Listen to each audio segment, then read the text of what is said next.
The rift opened in the sky like a wound in reality itself. Hajin couldn't look directly at it.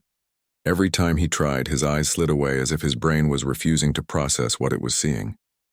Around him, the others were experiencing the same thing. Even Mind Touches Softly, with its powerful telepathic senses, had its eyes squeezed shut in pain. "We need to get inside," Tejo shouted over a sound that wasn't quite sound, more like pressure against the ears and inside the skull. "Those buildings might provide some protection." They ran toward the nearest structure, a domed building that looked like it might have been a library or archive. The doors opened at their approach, ancient systems still responding after millions of years.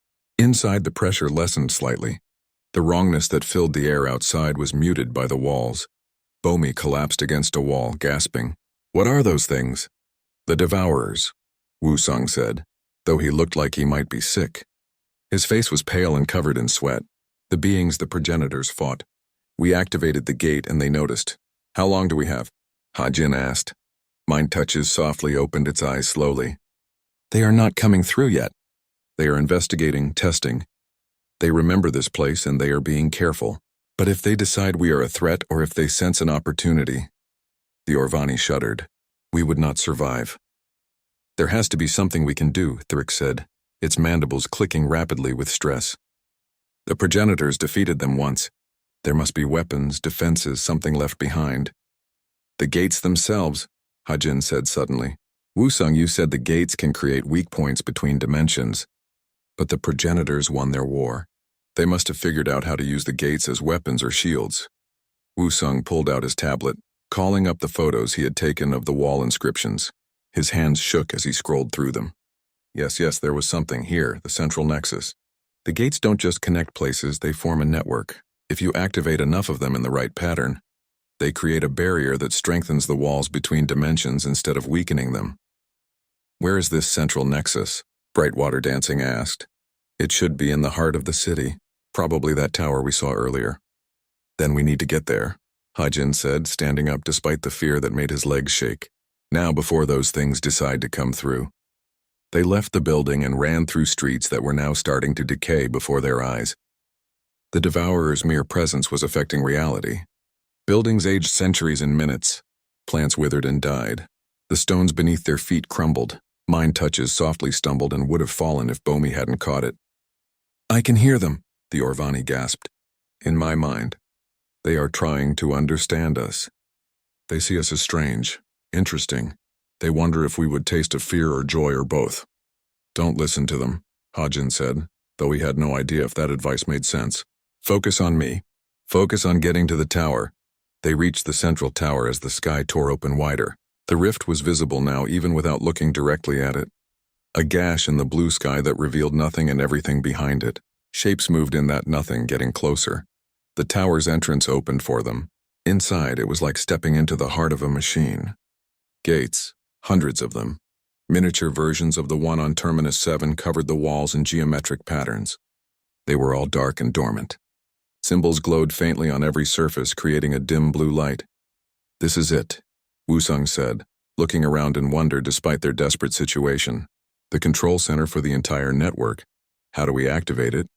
Tejo asked, already scanning the room with his instruments. "I'm not sure. The inscriptions describe the process, but it's complex. It requires multiple beings working together, each contributing something different." Wusong studied his tablet. The progenitors designed the system to require cooperation. They didn't want any single individual to have complete control.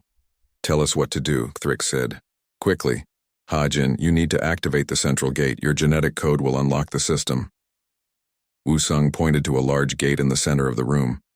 "But activation alone isn't enough. Someone needs to channel the energy properly, distribute it across the network." "That's what I can do," Brightwater Dancing chimed. "The Nathara are energy manipulators. It's our natural ability." "Good. Then someone needs to coordinate everything, make sure all the gates activate in the right sequence. It has to be precise or the barrier won't form properly." Mind Touches Softly stepped forward. "I can link all of your minds. You will work as one organism, each performing your part in perfect synchronization." "And the quantum stabilization?" Tejo asked. "These gates are punching holes through dimensional barriers. If we're not careful, we could make things worse." "The Vralics understand quantum mechanics better than any species," Catherick said. I can handle the stabilization, but I'll need access to the control systems. I can get you that access, Tejo said. I've been studying progenitor technology since we arrived. What about me? Bomi asked. You'll help Wusung and me coordinate everything, Hajin said. We need to make sure nothing goes wrong. A massive boom shook the tower. Through the windows, they could see the rift widening. Something was pushing through, something that made their eyes water and their thoughts scatter. We're out of time, Mind Touches softly said. If we're going to do this, it must be now. They took their positions.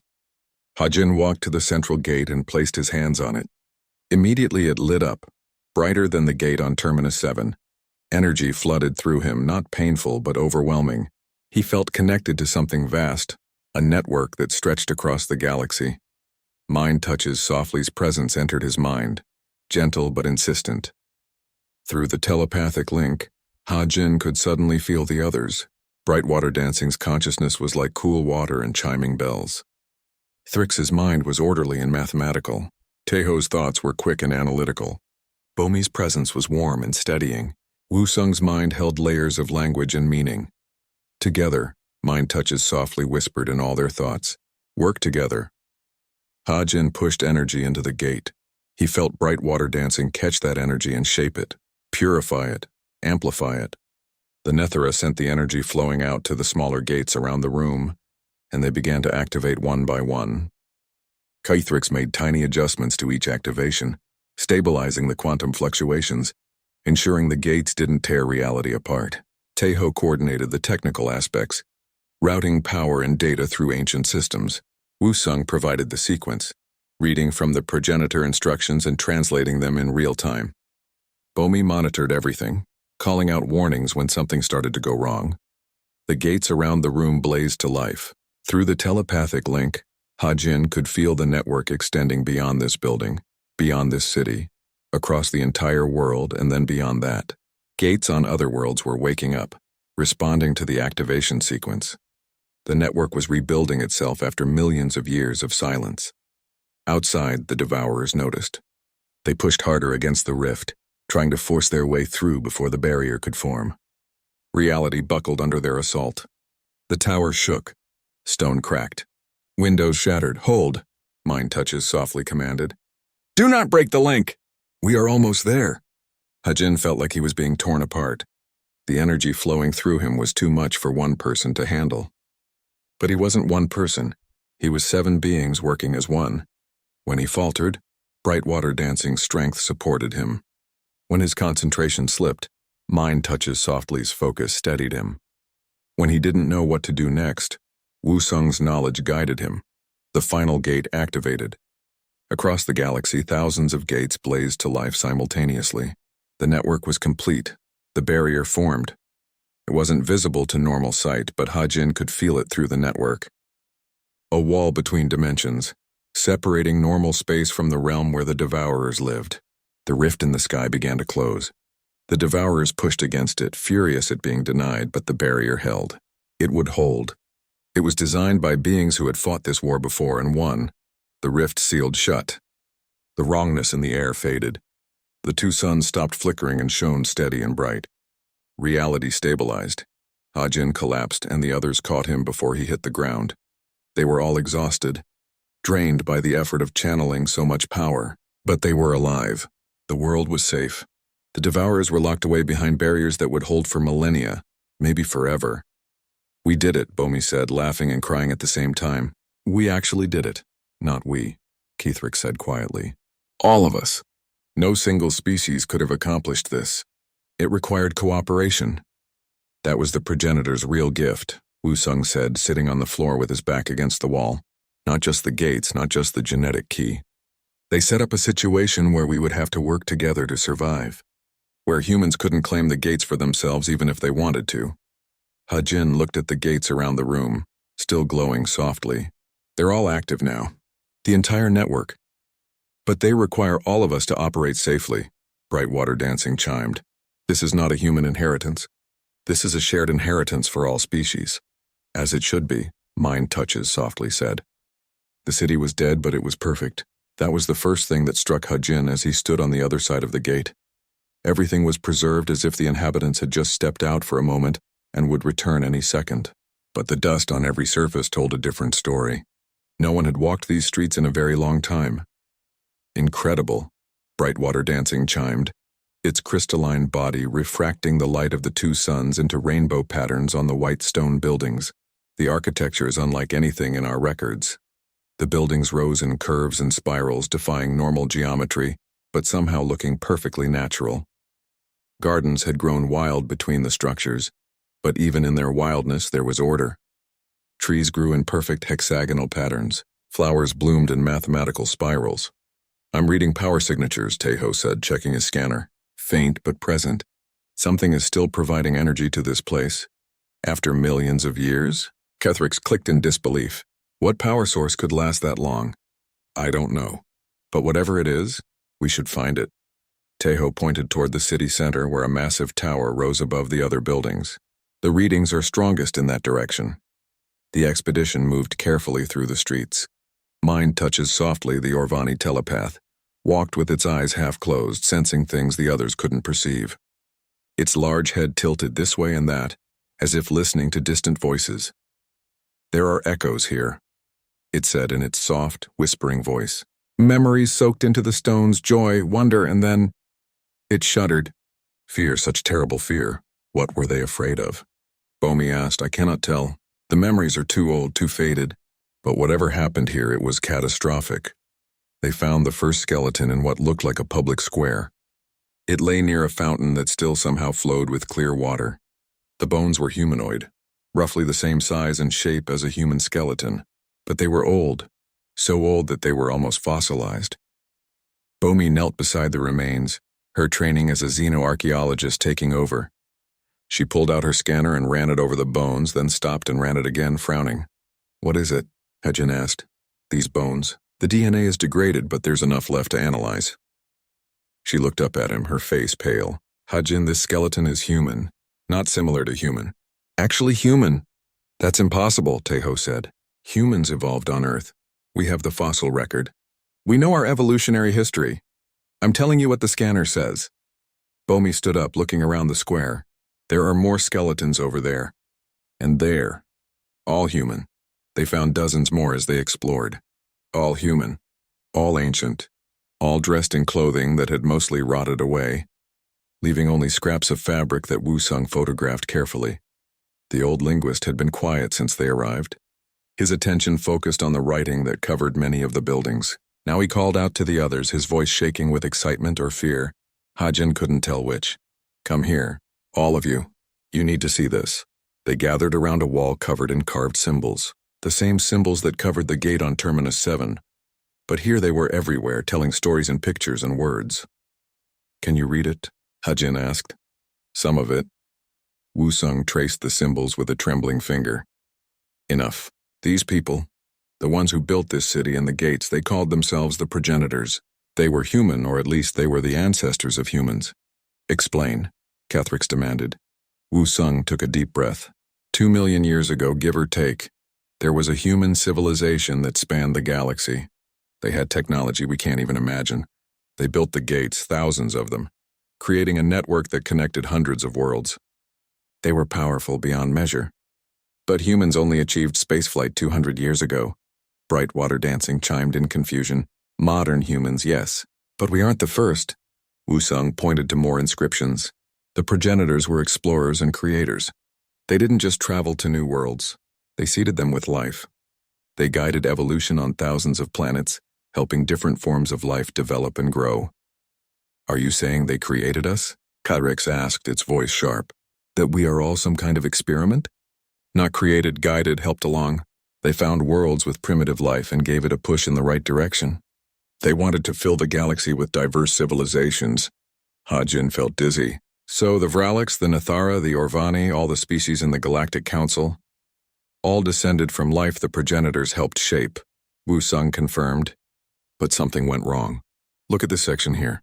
The wall showed images that made Hajin's skin crawl, things that hurt to look at, shapes that didn't make sense even as he was staring directly at them. His eyes couldn't seem to focus on them properly. "What are those?" Bomi whispered. "The inscription calls them the Devourers," Wusung said. "Beings from beyond normal space. The progenitors discovered them by accident when they were experimenting with the gates. The gates don't just connect places in normal space. They can punch through to other dimensions, other realities. Mind touches softly made a sound of distress. I can feel their echo. Even in these old carvings there is wrongness, hunger. They wanted to consume everything. The progenitors fought them, Wusong continued. A war beyond anything we can comprehend. They won, but barely, and they realized that as long as the gate network existed and was active, it was like a beacon to these devourers. The gates created weak points between dimensions. So they shut down the network, Hajin said, understanding dawning. More than that. They locked it. They made it so only their own descendants could activate the gates. They used their genetic code as the key. Wusong moved to another section of wall. Then they did something incredible and terrible. They erased themselves. What do you mean? Taeho asked. They destroyed their civilization, every city, every ship, every record.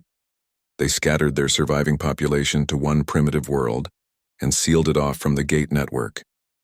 A world where they could start over, where their descendants would forget what they had been, where they would be safe from the devourers and safe from the temptation to reactivate the gates before they were ready. Earth, Bomi said quietly. They sent themselves to Earth. Yes, they became our ancestors. They let their technology fade. They let their knowledge die. They lived and loved and raised children who didn't know about the stars or the gates or the war they had won. Over thousands of generations they became us. Humanity as we know it. The expedition stood in silence processing this information. Hajin looked at his hands again. The hands that could activate the gates. They were the hands of someone descended from beings who had shaped the galaxy itself. It was too big to fully understand. But why open the network now? Brightwater Dancing asked. Why make it so modern humans can reactivate the gates? Wusong pointed to the final section of the wall. Because they believed that their descendants would eventually develop spaceflight on their own. They believed that when humanity returned to the stars, they would not be alone. They would have allies, friends, other species to share the burden with. Look at this inscription. It says, when our children return, they will not be alone. The gates are theirs to open, but the future is theirs to share. They were preparing us, Hajin said slowly. All of us. Humans to activate the gates, but also all the other species to work together with us.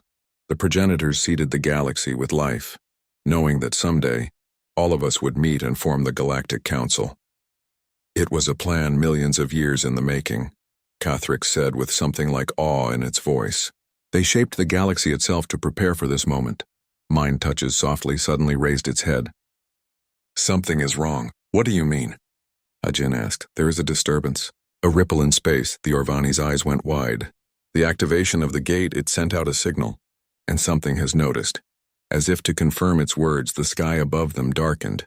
The two suns flickered like candles in the wind.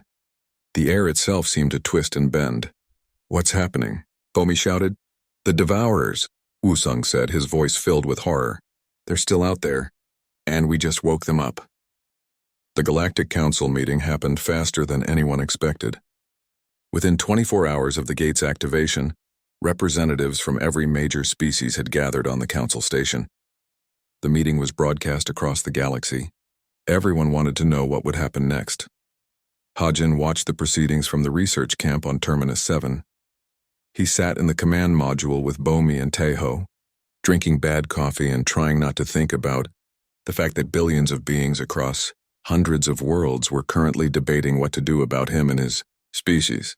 The Vralix delegation is arguing for caution. Bomi translated from the feed. They want to send probes through first, not living beings. The Nathara disagree, Taeho said, listening to a different channel. They say the gate's activation is a historic moment that requires immediate exploration. They're proposing a joint expedition with humans in the lead. Of course they want humans in the lead, Hajin muttered. If something goes wrong, better us than them. That's not fair, Bomi said. The Nathara have always been supportive of humanity. They sponsored our council membership. I know, sorry, I'm just nervous. Hajin ran his hands through his hair. A week ago I was nobody. Just another scientist working on an impossible problem. Now I'm apparently the key to the greatest discovery in galactic history. You're still nobody, Taeho said with a grin. You're just nobody who happens to be able to turn on ancient alien technology that no one else can activate. It's not a big deal. Hajin threw a wadded-up piece of paper at him. Thanks for that. The debate continued for hours. Some species wanted to study the gate for years before attempting passage. Others wanted to go through immediately. A few suggested that humanity should be quarantined until they understood why the gate responded to them. One particularly paranoid delegate suggested that humans might be some kind of sleeper agents planted by an enemy civilization. Finally, the council reached a decision. There would be an expedition through the gate. It would be led by humans since they alone could activate it, but it would include representatives from multiple species. The goal was exploration and understanding, not conquest or exploitation. Whatever they found on the other side would be shared with the entire galactic community. Hajin, Bomi, and Taiho were the obvious choices for the human contingent. They had been there when the gate activated. They had the expertise. And most importantly, Hajin could make the gate work. The alien representatives arrived over the next 2 days. Catherix volunteered to represent the Vralics, which surprised Hajin until the insectoid researcher explained that its 18 years studying the gate had been leading to this moment. A Nethera named Bright Water Dancing joined them, its crystalline body sparkling in Terminus 7 sunlight. The Orvani sent a telepath called Mind Touches Softly, who unsettled Hajin with its ability to sense surface thoughts and emotions. But the biggest surprise came from Earth. The Terran government insisted on sending one more human. A specialist, they said, was essential to the mission. Hajin expected a military advisor or a politician. Instead, he got an elderly man with kind eyes and ink-stained fingers. Professor Wusung? Hajin stood to greet the newcomer. The linguist? Retired linguist, Wusung corrected with a gentle smile. I was enjoying my retirement, teaching part-time and working in my garden. Then the government called and told me I needed to go to a dead planet on the edge of known space. I said no. They said it was about the gate. I packed my bags. I don't understand. What does a linguist have to do with the gate? Wusung set down his travel case and pulled out a data tablet. Everything, as it turns out. May I see the symbol recordings? Bomi pulled up her database of the gate's markings. Thousands of symbols rotated on the screen. Wusung studied them for a long moment, his finger tracing patterns in the air. Yes, he said softly. Yes, I was right. Right about what? Taiho asked. These symbols. I've been studying them since the first images were broadcast. Dr. Bomi, you said they don't match any known language in the galactic database. That's correct. We've run every comparison we can think of. Because you were comparing them to alien languages. Wusung tapped the screen. Look at this cluster here. Does it remind you of anything? Bomi leaned closer. Not really. Should it?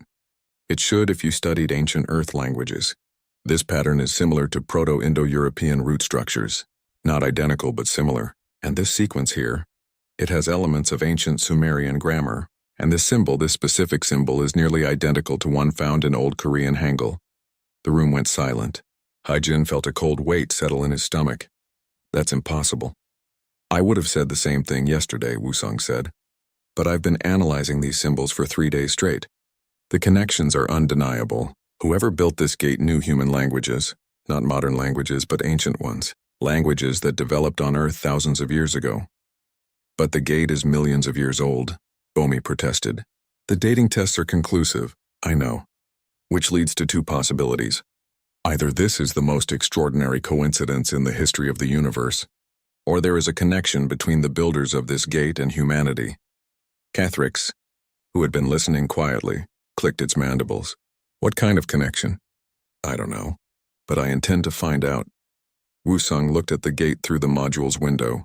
It still glowed with its blue-white light, the portal still showing that tantalizing glimpse of another world. That's why I had to come. The answer to why the gate responds to humans might be in those symbols. And if we're going to another world, we'll need someone who can read what we find there. Over the next week, the expedition prepared. They packed equipment for every possible situation. Food and water for months. Weapons, though Hajin hoped they wouldn't need them. Medical supplies, scientific instruments, communication devices that could hopefully reach back through the gate to Terminus 7. Wusung spent every spare moment studying the symbols, building a basic translation matrix. He couldn't read the language fluently, but he was starting to recognize patterns and structures. It was enough to give them a chance at understanding what they might find. The night before the expedition was scheduled to depart, Ha-Jin couldn't sleep. He walked out to the gate alone, leaving the camp behind. The portal shimmered in the darkness, casting strange shadows across the dusty ground. He placed his hand on the gate's surface again. The light pulsed under his palm, warm and welcoming. It felt almost alive, though he knew that was probably his imagination. "Why me?" he asked the gate quietly. "Why humans?" The gate didn't answer. It just glowed, patient and waiting. Bomi found him there an hour later. She stood beside him without speaking, both of them looking at the portal and the world beyond. "Are you scared?" she asked finally. "Yes," Ha-Jin admitted.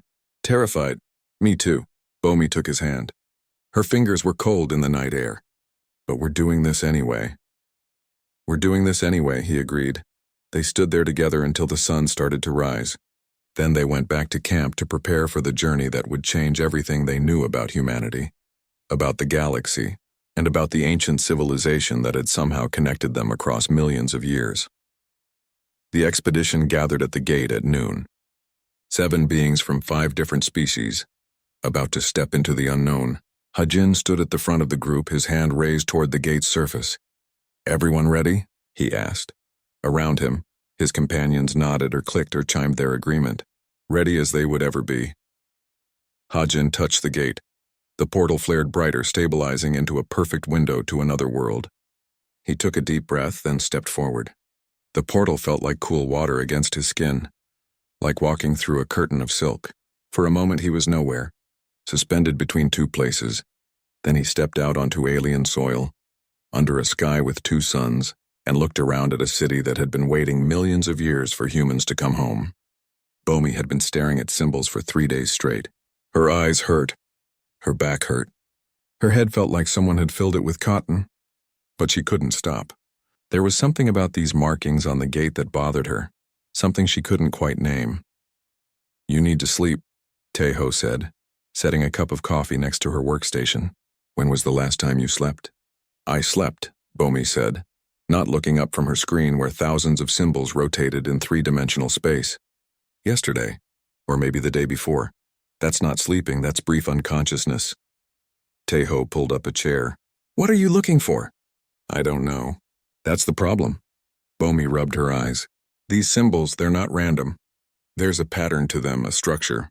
It's like language, but it doesn't match anything in the database, not even close. But sometimes, just for a second, I see something familiar. Then it's gone." Taeho looked at the rotating symbols. To him, they were just pretty shapes. "Maybe you're looking too hard. Maybe your brain is finding patterns that aren't really there. Maybe." Bomi took a sip of the coffee. It was terrible, like all camp coffee, but it was hot and caffeinated. "How are your scans going?" "Nowhere." Taeho leaned back in his chair. "The material the gate is made from defies every test I can think of. It's not metal. It's not stone. It's not organic. It doesn't conduct electricity, but it doesn't insulate either. It exists at exactly the ambient temperature no matter what I do to it. I hit a small section with a laser that should have melted tungsten. The gate didn't even warm up. So we're both failing. Spectacularly." Taeho grinned. "Ha-Jin is going to be so disappointed." "Ha-Jin is already disappointed." The team leader's voice came from the doorway. He looked tired too, his hair messy and his clothes rumpled. "But that's okay. Failure is part of science. We learn what doesn't work." "Very philosophical," Bomi said. "Did you sleep?" "A little." Ha-Jin walked over to look at her screens. "Any progress?" "Nothing solid. Just feelings and guesses. Sometimes feelings and guesses are all we have." Ha-Jin studied the symbols for a moment. "I'm going to do something probably stupid." Taeho sat up straight. "I love stupid ideas." "What is it?" "I'm going to try the most obvious thing. The thing that apparently no one has tried, or at least not in any official record. Which is, I'm going to walk up to the gate and touch it, properly, like I'm trying to communicate with it, not just analyze it." Bomi and Taeho looked at each other. "That is stupid," Bomi said. "Why hasn't anyone tried that?" "Because it's too simple," Taeho suggested. "Scientists like complicated solutions. And maybe because the gate doesn't register life signs. Every scan shows it's completely inert. Touching it would be like touching a wall and expecting the wall to talk back." "But we're going to try anyway," Ha-Jin said. "Because why not? We've tried everything else." They walked out to the gate together. The morning sun was just rising, turning the dust in the air golden red. The gate stood silent and still, as it had for thousands of years. Other research teams were starting their day in camps scattered around the ancient structure. No one paid much attention to the three humans walking toward the metal ring. Hajin stopped a meter away from the gate's surface. This close, the symbols seemed to move in the corner of his vision, though they were perfectly still when he looked at them directly. "Here goes nothing," he said. He stepped forward and placed both palms flat against the smooth surface. For a moment, nothing happened. Then everything happened at once. The gate exploded with light. Not heat, not sound, just pure brilliant blue-white light that seemed to come from inside the metal itself. Hajin stumbled backward, and Bomi caught his arm to steady him.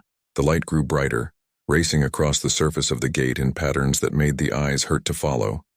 Symbols lit up one by one, then in groups, then in cascading waves. The light moved like water flowing uphill, like lightning frozen in metal, like nothing any of them had ever seen. A sound filled the air, deep and resonant, felt more than heard. The ground vibrated. Dust rose from the surface in small clouds. "Hajin!" Teho shouted over the sound. "What did you do?" "I don't know." Hajin stared at his hands, then at the gate. The light was so bright now that he had to squint to look at it. "I just touched it." All around the camp, alarms began to scream.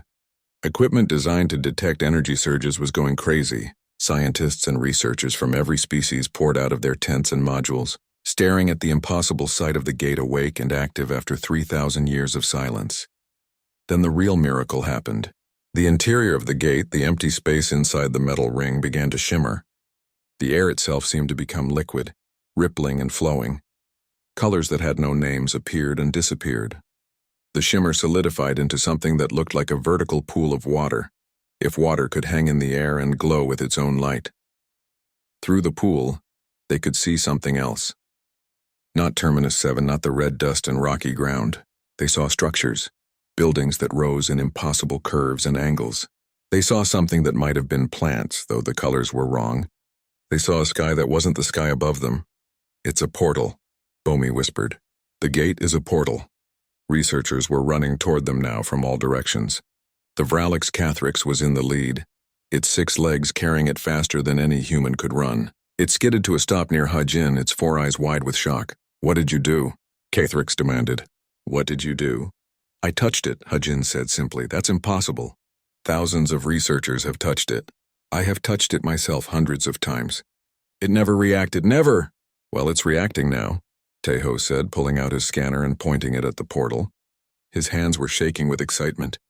"Look at these readings. There's a stable wormhole inside the gate. It's connected to somewhere else." More researchers arrived. An Athara, its crystalline body reflecting the gate's light in 1,000 colors. An Orvani, its large head tilted as if listening to something no one else could hear. Members of species Hajin didn't even recognize, all staring at the active gate with expressions that probably meant shock and disbelief across a dozen different evolutionary paths. "How?" an Athara asked, its voice like wind chimes. "How is this possible?" "It's him," the Orvani said quietly, pointing at Hajin. "The human." The gate responded to the human. All eyes turned to Hajin. He felt suddenly small and very confused. "I don't understand. What's special about me?" "Not you specifically," Cathrix said slowly, studying Hajin with new intensity. "Your species. It must be something about your species." "That doesn't make sense," Bomi said. "Humans are new to the galactic community. This gate is older than most civilizations. How could it be designed to respond to us?" No one had an answer. They all stood and watched as the portal stabilized, becoming clearer. The view through it sharpened until they could make out details. Buildings of a style no one recognized. Trees or things like trees growing in geometric patterns. A sun, or maybe 2 suns in a sky that was the wrong shade of blue. "We need to report this immediately," Cathrix said. "The Galactic Council must know." "They'll know soon enough," Hajin said. "Every sensor array in the sector probably picked up that energy surge. But yes, someone should send an official report. I'll do it." Cathrix backed away, its eyes never leaving the gate. "This changes everything. Do you understand? This changes everything." The Vralix hurried toward its camp. Other researchers did the same, rushing to send messages, to document what they were seeing, to contact their governments and scientific institutions. Within hours, every major civilization in the galaxy would know that the gate had activated, that a human had activated it, that humanity, young and unremarkable humanity, had succeeded where 3,000 years of alien science had failed. Hajin, Bomi, and Teho stood alone before the glowing gate. The portal shimmered invitingly. On the other side, an entire world waited to be explored. So, Teho said quietly, "Do we go through?" "Not yet," Hajin decided. "Not until we understand what's happening. Not until we know why it responded to me." "Are you going to touch it again?" Bomi asked. Hajin looked at his hands. They looked normal. They felt normal. There was nothing special about them. "Eventually," he said. "But first, let's figure out what we're dealing with. Let's do this right." The gate continued to glow, patient and eternal.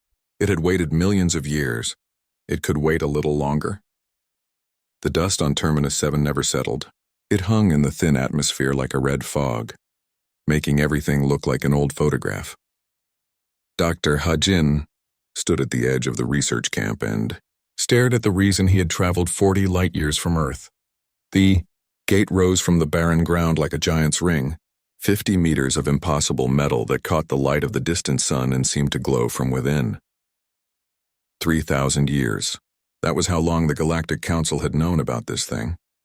3,000 years of the smartest minds in the galaxy, trying to make it work, trying to understand it, trying to get even the smallest reaction from it. 3,000 years of failure. Hajin pulled his jacket tighter against the cold wind. Behind him, the camp hummed with activity as his small team unpacked equipment and set up their laboratory modules. He could hear Bomi arguing with the supply drone about the placement of her scanning equipment. Teho was probably already inside, running diagnostics on everything they had brought.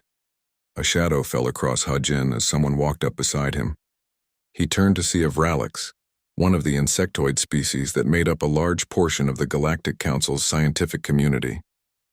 Its 4 eyes studied him with what might have been amusement. Hajin had learned to read some alien expressions, but the Vralix were difficult. "Dr. Hajin," the Vralix clicked, its translator device turning the sounds into clear human speech. "I am Research Lead Kathrix. I wanted to welcome you personally to Terminus 7. "Thank you," Hajin said. "We appreciate the Council allowing us access to the site." The Vralix made a sound like stones grinding together. Its version of a laugh, perhaps. The Council grants access to anyone who asks these days. The gate has become something of a joke among serious researchers. A beautiful mystery, yes, but ultimately meaningless. Hajin felt a flash of irritation but kept his voice level. Humanity believes that no mystery is meaningless. Every question deserves an attempt at an answer. How admirably optimistic. Kathrix gestured toward the gate with one of its 4 arms. The Nethera tried to sing to it. Their harmonic frequencies can shatter mountains, but the gate did not even vibrate. The Orvani pushed their telepathic powers to the breaking point. 3 of their best minds went mad trying to touch whatever consciousness might exist within that structure. The Vralix, my own people, applied quantum resonance techniques that can peer into the heart of atoms. Nothing. "And yet it's still here," Hajin said. "Still standing. Still waiting. Waiting for what? For whom?" The Vralix's mandibles clicked rapidly. "Dr. Hajin, I mean no disrespect to your species. Humans have proven surprisingly capable since joining the galactic community. Your adaptability is remarkable, but you have been spacefaring for barely 200 years. Most of the species that have studied this gate were building starships when your ancestors were learning to make fire. What makes you think you will succeed where we have failed?" Hajin turned to face the alien researcher fully. "Maybe that's exactly why we might find something you missed. We look at things differently. We ask different questions." Kathrix was silent for a moment. Then it made that grinding sound again. Perhaps you will waste your time and resources on a monument that means nothing. But I admire your determination. If you need anything, my team is stationed in Sector 7. We have been studying the gate for the past 18 years. 18 years? Hajin couldn't hide his surprise. The shortest assignment I could negotiate with the Council. Most researchers here are on 30-year rotations. Some have been here their entire careers. Kathrix turned to leave, then paused. "A word of advice, Dr. Hajin. Do not let this place consume you. The gate has a way of making researchers obsessive. They convince themselves that they are on the edge of a breakthrough, that just one more test will reveal everything. It never does. Remember that there is life beyond this dead world and its silent monument. The Vralix walked away, its 6 legs carrying it smoothly across the rocky ground. Hudgen watched it go, then turned back to the gate. Silent monument. Maybe that was all it was. Maybe the ancient civilization that built it was just showing off, creating something beautiful and permanent that would outlast them. Maybe there was no purpose beyond art. But Hudgen didn't believe that. Something in his gut told him the gate was more than decoration. Hudgen, Bomi's voice cut through his thoughts. Stop staring at that thing and come help us. This equipment isn't going to set itself up. He smiled and walked back toward the camp. Bomi stood with her hands on her hips, her dark hair escaping from the bun she had tied it in. Equipment crates lay scattered around her like metal puzzle pieces. Sorry, Hudgen said. I was talking with one of the Vralix researchers. Let me guess. They told you we're wasting our time? Tejo emerged from one of the modules, wiping his hands on a cloth. More or less. Of course they did. Bomi grabbed one end of a large scanning device. Help me with this. They always say that. Every species that has ever come here has been told the same thing by whoever was here before them. The gate is impossible. The gate is unsolvable. The gate is just a big metal circle that does nothing. Maybe they're right, Tejo said, but his grin suggested he didn't believe it any more than Bomi did. Maybe. Hudgen agreed, taking the other end of the scanner. But we came all this way. We might as well try. They worked through the afternoon, setting up equipment in a careful grid around the gate. Bomi's scanners would map every centimeter of the structure, looking for seams, patterns, or weaknesses. Tejo's instruments would probe the material itself, testing its response to electromagnetic radiation, gravity fluctuations, and quantum fields. Hudgen's own equipment would document everything, building a database that could be analyzed for years if necessary. As the sun set, turning the dusty sky purple and orange, Hudgen walked up to the gate itself. Up close, it was even more impressive. The surface was perfectly smooth except for the symbols that covered every centimeter. They looked almost like writing, but Bomi had already confirmed that they matched no known language in the galactic database. The metal, if it was metal, was neither warm nor cold to the touch. It simply existed, ignoring the temperature around it. Hudgen placed his hand flat against the surface. He didn't expect anything to happen. He just wanted to feel it, to make that physical connection with something so ancient and mysterious. Under his palm, the gate felt solid and real and completely ordinary. He pulled his hand back and returned to camp. Tomorrow, the real work would begin. Tomorrow, they would start the tests and measurements and analysis that would probably lead nowhere. But at least they would try. At least they would ask the questions.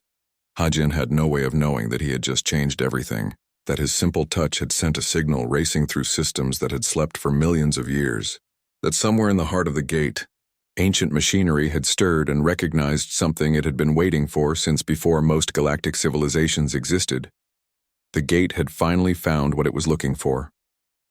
It had found a human,